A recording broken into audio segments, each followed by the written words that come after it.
Au nord d'Alès, on aperçoit le Castelat sur un pointement rocheux calcaire accessible depuis le village de Rousson.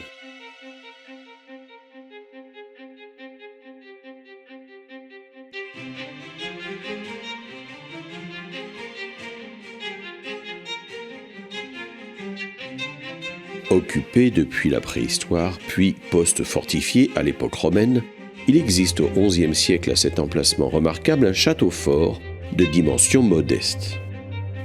Il reste également quelques vestiges taillés dans le roc d'un village abrité par une enceinte extérieure.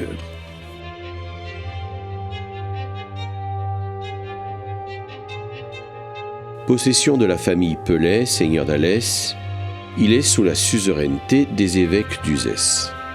Il est détruit par le sénéchal de Beaucaire en 1240.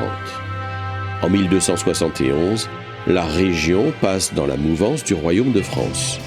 Le château sera alors réédifié à la fin du XIIIe siècle, mais en une construction moins soignée. Les pillages des Tuchins en 1383, puis l'établissement d'un poste de défense sous l'occupation ont contribué à l'arasement des vestiges.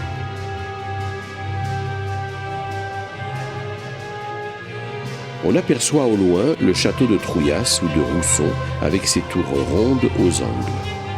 Construit en 1610, le château accueillit en 1629 Richelieu, venu signer la paix d'Alès.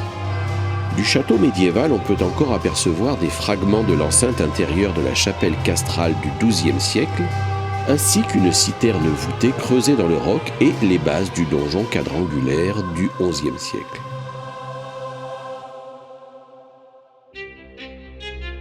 L'imposante statue de bronze de Notre-Dame du Castelat, visible à des kilomètres à la ronde, fut érigée fin XIXe siècle.